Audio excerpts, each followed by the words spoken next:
Good morning students. मैं गुरचरण विजन ICICI academy for skills से।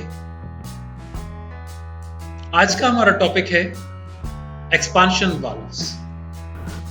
इस टॉपिक में हम देखेंगे एक्सपांशन वाल्व्स क्या होते हैं, कितने प्रकार के होते हैं और कैसे काम करते हैं। तो एक एक करके हम सारी ये चीजें देखने वाले हैं। ये है हमारे कुछ एक्सपांशन वाल्व्स जिनके बारे में हम अभी डिस्कशन करेंगे।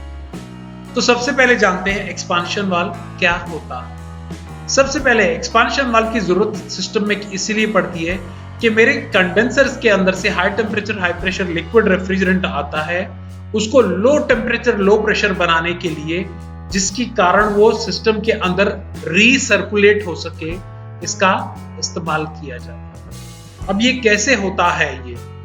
ये एक छोटा सा रास्ता होता है, एक बहुत बारीक सा रास्ता होता है।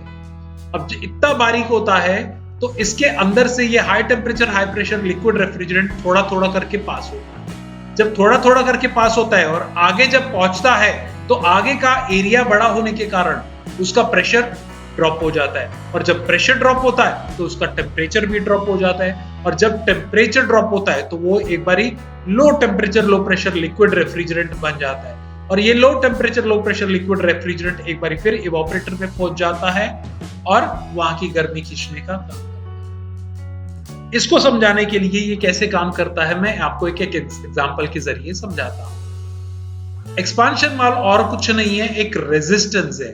रेजिस्टेंस यानी रुकावट। जितनी ज्यादा रुकावट उतना रेफ्रिजरेंट आगे कम जाएगा। अब यहां पे मैंने 4 एग्जांपल्स दिए हुए हैं, एग्जांपल A, B, C और D। अब एग्जांपल A के अंदर देखोगे, ये जो है ये बोर है। बोर यानी रास्ता कितना बारीक है। अब आप A के अंदर अगर आप देखोगे तो रास्ता बारीक है, अगर C के अंदर देखोगे तो रास्ता बड़ा है। अब यहां पे A के अंदर देखोगे इस पाइप की लंबाई कम है, मगर B के अंदर देखोगे पाइप की लंबाई ज्यादा है। अब जब मैं A और C को कंपेयर करता हूं तो रेजिस्टेंस किसमें ज्यादा है? A के अंदर रेजिस्टेंस ज्यादा है। क्यों? क्योंकि रास्ता कम है तो रेफ्रिजरेंट कम जाएगा, यहां पे रेफ्रिजरेंट ज्यादा जाएगा तो प्रेशर ड्रॉप नहीं होगा। बट यही अगर मैं A को D के साथ कंपेयर करने जाता हूं तो क्या हो जाता है? यहां पे देखोगे ये रास्ता बड़ा है तो A के कंपैरिजन के अंदर जाऊंगा मैं तो D रास्ता बड़ा है, चौड़ा है, लंबाई भी ज्यादा है, मगर जब D के साथ B को कंपेयर करता हूं तो क्या होता है? D से B का रेजिस्टेंस ज्यादा है। अब A और B को कंपेयर करने जाऊंगा तो रेजिस्टेंस B का ज्यादा है, क्योंकि बोर भी कम है। बोर यानी बारीकी उस पाइप की छोटा है, बारीक है, और लंबाई भी ज्यादा है यानी देरी से पहुंचेगा। तो जितना ज्यादा रेजिस्टेंस होगा उतना प्रेशर ड्रॉप होगा। अब देखते हैं types of expansion valves. Expansion valves के टाइप्स की जब हम बात करते हैं तो सबसे पहले हम इसको 2 क्लासिफिकेशंस के अंदर डिवाइड करते हैं।